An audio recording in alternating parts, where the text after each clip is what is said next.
Nous, on se retrouve tout à l'heure, tout de suite. Café Presse, Café Court avec El Hadj Malick Thiandoum.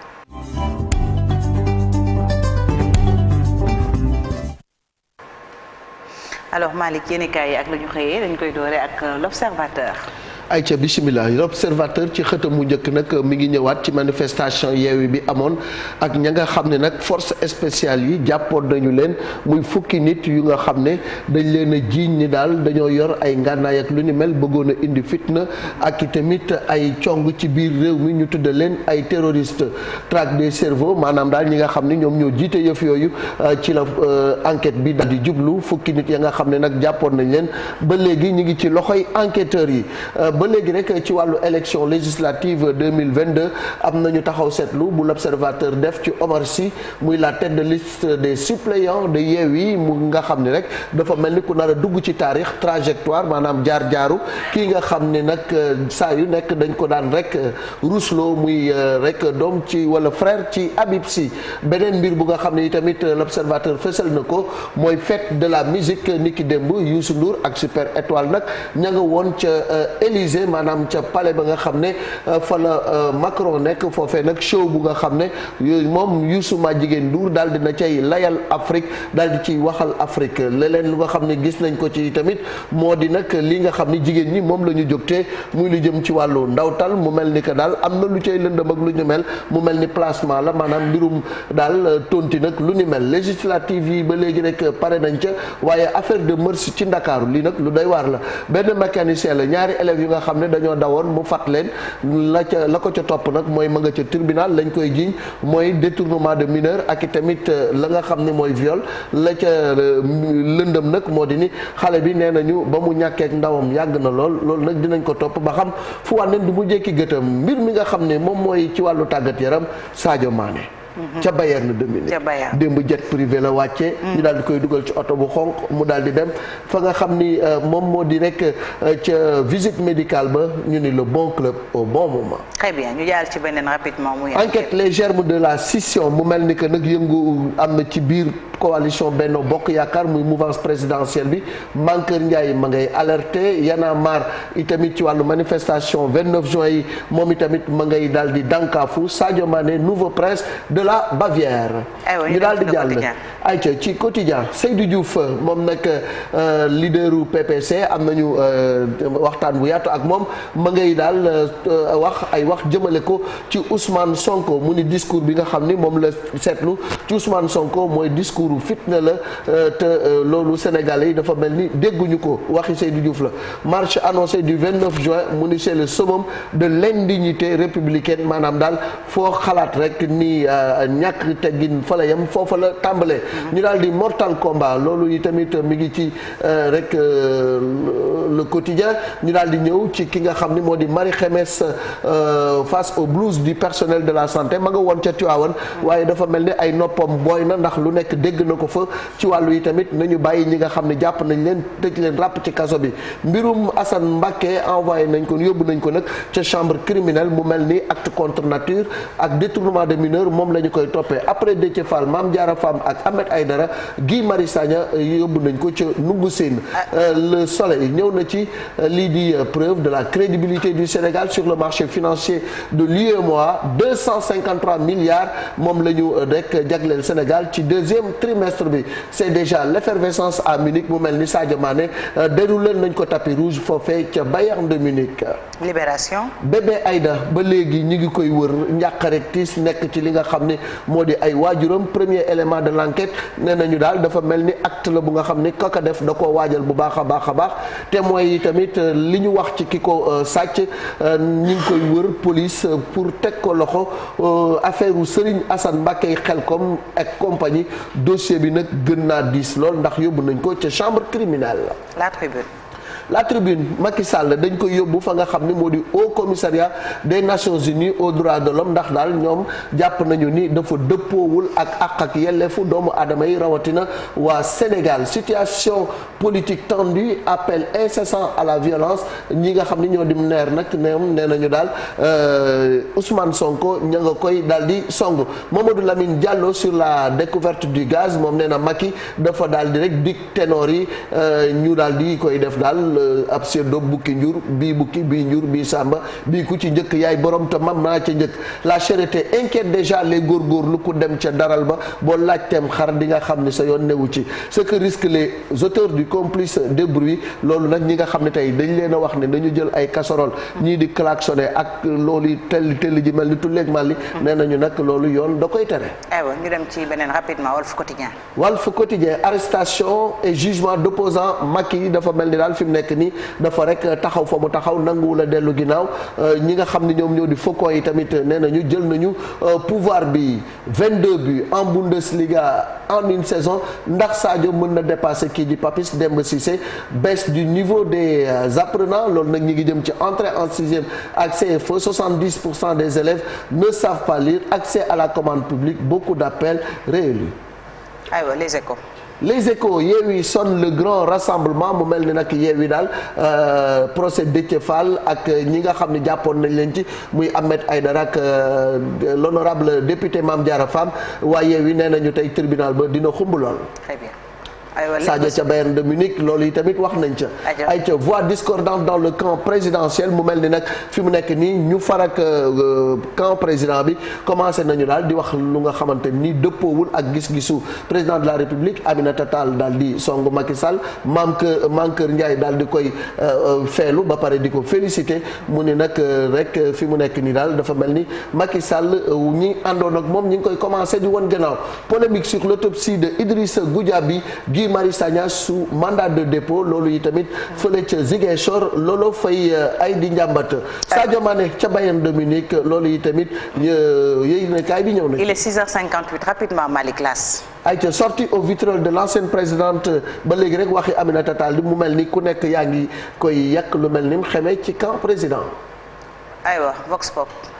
ñi nga xam ni ñooy famille Idrissa Goudiaby weddi nañu lii di rek autopsie bi ñoom nee nañu bal moom moo ko rey waaye li nga xam ne dañoo wax ne ay jaasi dañ ko dóor ak lu ni mel loolee du dëgg Macky Sall Aminata Tall mu mel ni rek ñoom ñaar daal fi mu nekk nii dañoo xaw a daal di wanante gannaaw. Source A principale raison le corps manifestant brûlé le 17 moom ba léegi rek ci loolu lañ nekk souffrance ba léegi ma nga ca morgue hôpital Le Dantec mooy xale bi nga xam ni dafa taaloon pneu ba te mu mujj tàkk ci kawam. waaye ki nga xam ni tam moo di rek soxna Marie Xemes Ngom moom tamit fa la ca Tivaouane mel na ni moom concert ay yuuxoog lu ni mel dégg na ko fa. aywa record ñëw na ci Sadio Mané moom nag ca Allianz Arena daal dinañ koy tey jii ci àllarba ji lañ ko war a présenter. gannaaw ba nga xamee ni xaatim na lu jëm ci wàllu contrat. ba léegi rek ca Angleterre après l'Angleterre une nouvelle page à écrire mu mel ni Sadio am na beneen bunt bu mu war a bind wala beneen taarix bu mu war a bind fële ca championnat bu Allemagne. ci wàllu làmb ji gala du 19 juin sanction pécuniaire franc 330 000 la ñu ko dagg soq 400 000 francs la ñu ko dagg. merci beaucoup Malick Thiandoum mu nekkoon yéen kaay ak la ñu xëy ñu ngi lay jaajëfal bu baax Marcel Ibou Diouf ñu ñëwaat ci beneen actualité démb ñu ngi ko doon wax Aminata Tall génn na ci Diourbel ŋàññi régime bi mu far ba xel tey Mankeur Ndiaye démb ñëw na saluer entre guillemets sa lucidité mu mel ni daal. Vent de contestation moom la ñu nemmeeku quand même ci biir mouvance présidentielle. c'est ça dafa mel ni jamono ji ñu toll camp de contestation yi dañoo bëri dans le camp du pouvoir donc gannaaw Aminata Tall maintenant c'est Mankeur Ndiaye mais bon comme ni ma ko waxee démb force est de constater que situation moom moo demee peut-être ni mu demee moo tax tey ñuy changer de fusil d'épaule. C'est à se demander bu ñu occupé woon ay postes quand même assez bien placés au sein du gouvernement est-ce que dinañ doxalee noonu après on est tous d'accord que ak foo mënti far bu dëgg jotee dañ ko war a wax donc sans pour autant être inquiété par li nar a am donc on se demande jusqu'à présent ban suite le genre agissement yi di nar a am est-ce que en termes d'aspect politique kii di Mankeur Ndiaye ak Aminata Tall dinañ continuer à exercer au sein du parti au pouvoir ou de la coalition au pouvoir donc boobu tamit encore une fois l'avenir nous édifiera. alors Ibou. waaw soxna Fati li ñu jot a gis wala li ñuy faral di gis sur la scène politique en général bu fekkente ne ay alliés la woon jékki saa yi nga gis kenn ci ñoom génne di def yenn sorties yi tu sens nettement que am na beneen position bu ñu am. gis nañ ko fii gisaat ko fii donc surtout le cas de Aminata Tall donc je me rappelle dafa mel ni position bu mel noonu la amoon ci jamono yi Abdoulaye Wade. donc bu ko amaatee tey donc ça va poser forcément le débat. mais Mankeur gisoon nañ il était jusque là en Centrafrique man xaw ma kañ la ñëwaat ba amaat sortie bi muy loo xamante ne dañuy yëglu c'est vrai que ni ñu ko waxee woon démb en démocratie yenn saa yi dañuy soxla say jegeñaale mën a génne. si ça va pas ñu ne la bon il y a lieu de rectifier le tir et puis bon espérons que muy loolu. et puis mu doon intérêt Sénégal quoi mais en général. bu ñu gisee ces genres de pratiques rek jàppal ne tôt ou tard soit c'est des gens qui veulent sortir pour teg seen yëfu bopp. wala ñu dem ci yeneen coalition. très souvent c'est comme ça. Malick. waaw généralement moom ku am ndomba tànk ci biir gouvernement bi du wax lu dëppoowul ak gis-gisu président de la République donc ñi nga xam ni généralement dañuy àddu di attaquer président dañu nekk ñu nga xam ne dañu amoon ndomba tànk amatuñ ko wala boog ñu nekk ñu nga xam ne dañu xaw a frustré pour attaquer le président de la République parce que mënoo bokk ci benn kuréel ba pare di wax lu safaanoo ak la nga xam ne mooy gis-gisu ko ko jiite mais ku ne xam na ni aussi loo nekk ci kuréel démocratie daf lay may ngay wax bu fekkee ne am nga opinion nga wax ko. am na ñu nga xam ne dañ ne le linge sale se lave en famille. bu dee da ngaa wax lu nga xam ne wala nga am gis-gis bu dëppoowul ak lu nga xam ne coalition bi nga bokk moom lay doxale nga wax ko ci biir coalition bi mais du par presse interposé nga ko war a wax. maa ngi leen di fàttali démb ni leen soxna Aminata Tall ñu bëri gëj nañ ko dégg. sur la scène politique ñu bëri gëj nañ ko gis également sur la scène politique donc profité na ci benn tribune pour wax gis-gisam te loolu du gulet ci moom parce que c'est une dame qui n'a pas froid aux yeux et puis qui dit ce qu'elle pense. mais ñu bëri mën nañ ko méngale ak frustration yi nga xam ne moom am na ci moom ndax ci bataille xeex bi nga xam ne Macky Sall daf doon xeex pour jot nguur gi. moom daf ci jouer rôle bu am solo. bi mu ko ci jouer yi tamit gis nañu ni wàcce nañ ko déjà conseil économique social et environnemental. loolu doyul wax naa ko démb ba nga xamee ni dañuy décorer ñi fi nekkoon njiit ci yenn institutions yi moom dañ koo beddi. daal di décorer sur l'ordre national du mérite. ñeneen ñoo nga xamante ni ànduñu woon ak président. Pape Diop ànduloon ak président décoré nañ ko. Idrissa Seck ànduloon ak président décoré nañ ko. Aminata Mbengue Ndiaye ànduloon ak président décoré nañ ko et cetera donc loolu moom ñu fàtte ko ci décoration boobu ba ci Mimi Touré tamit décoré woon nañ ko ci ordre national du mérite moom ñu fàtte ko. loolu mel na ni fa la coow li commencé ndaxte nit bu fekkee ni tey dañ laa beddi ci lépp. ñuy sargal ñi nga xam ne yëpp mos nañ fi yor ay institution teggi la ci. dafay mel ni que frustration juddu na. mais Aminata Tall ku ko xam-xam ne kenn du ko jëm naa ni Mankeur teg ñu bari fàtte woon nañ ko moom it. waaye profité na ci brèche bi. féliciter Aminata Tall. il est au devant de la scène. maintenant ñi nga xam ne ñi ngi ci camp présidentiel bi nag commencé nañu di contre-attaquer. c'est ça mu mel ni que ci biir famille présidentielle am na ay woro. waaw on a vu ay Marième Badiane ak ñeneen ñuy ŋàññi quand même. doxalinu voilà Aminata Tall doxalin.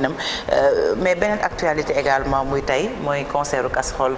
bi Ousmane Sonko woote démb ñu ngi tooñ naan dañu gis ci réseaux sociaux yi ñaan waa ICAN ña ngay balance tey dafa mel ne tey la xew-xew bi de. tey la xew-xew bi 20h. tey la tey liñ koy waxee tey daal tey 10 minutes yi. tey moom defe naa ni dëkk bi dina riir. ñi nga xam ne ñooy jaay bool sax fi mu ne ci traite la ñu ne traite bi ñu nekk nii traitu xar la waroon doon waaye traitu bool la ak i kubéeru ci nag yu ni mel. mu mel ni que fi mu nekk nii ku ne yaa ngi waajal ngoon. ñi nga xam ne ay moto la ñu yor ñi yor ay oto ku ci nekkit yaa ngi waajal say klaxon. donc batterie yu wàcc li ci des tamit mooy beneen mbir bi foofa na wax démb moo di ne bu ñuy tëggee seeni bool ak cornet ñun nañu jël suñu ay vuvuzela mu mel ni que fi mu nekk nii daal coow li bëri na lool pëccëxoo bi bëri na am na nag 5 journal bu nga xam ne defe naa bu ma jumul Vox Populi la ñi ngi wax ne mbirum pollution sonore ak lu ni mel am na lu koy tere ci wàllu yoon waaye nag defe naa ne bu ñu bëggee jàpp ñuy yëngali casserole ak ñuy cornet yëpp kaso yi dina fees del parce que tey c'est sûr que le mot d'ordre sera suivi par beaucoup gens. Maintenant on verra l'impact bu mu nar a am ci li nga xam ne moom la ñuy xeex ñoom muy seen ak seen yelleef. Très bien merci beaucoup El Hadj Malick Thiandoum 7h jot na ba tegal juróom-benni simili léegi ñu jàll ci leneen muy un jour au Sénégal un jour dans le monde.